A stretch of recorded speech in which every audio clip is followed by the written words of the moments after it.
Hello बच्चों, so the question here we are having is which of the following is not an aromatic compound?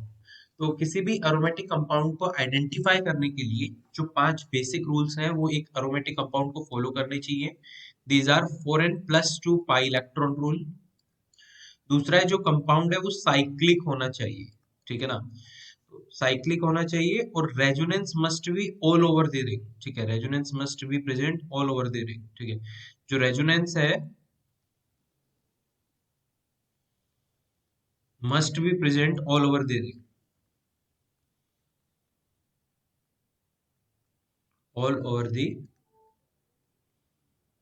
ring. Got it?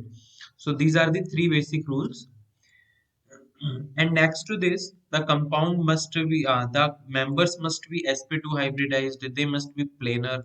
ठीक है, तो ये दोनों conditions होंगी तभी रेजोनेंस होगा. तो यहाँ पे सबसे पहली बात तो ये 4n+2 पाई इलेक्ट्रॉन रूल होना चाहिए. This is also known as Huckel's rule, इसे हम हक्कल्स रूल भी बोलते हैं.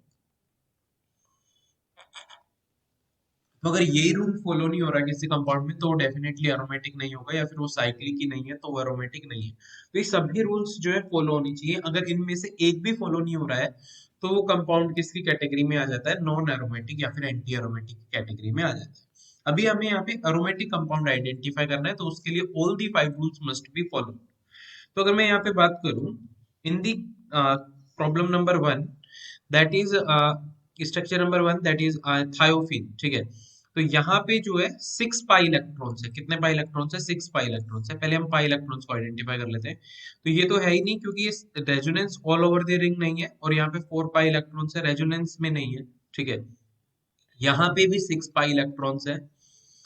और डी वाले में अगर हम बात करें तो यहाँ पे भी क्या है? 6 पाई इलेक्ट्रॉन्स है. तो इसने पूछा था which of the following is not an aromatic, तो directly B option is correct. B aromatic नहीं है. बाकी 3 जो ऑप्शंस है वो इन सभी रूल्स को फॉलो कर रहे हैं, ठीक है. तो यहाँ पे जो पाई इलेक्ट्रॉन्स की वैल्यू है वो 2 4 सॉरी 2 6 14 कुछ इस तरीके से होनी चाहिए. 2 होगा या फिर 6 होगा या फिर 10 होगा या फिर 14 होगा फिर 18 होगा, ठीक है. इस तरीके से 4n+2 पाई इलेक्ट्रॉन्स की वैल्यू होनी चाहिए. तो इस क्वेश्चन का जो करेक्ट आंसर है that is B. B is the correct answer here. Got it? B is the correct answer here क्योंकि ये ही पूछा है कि कौन सा एरोमेटिक नहीं है. So definitely be is the correct answer.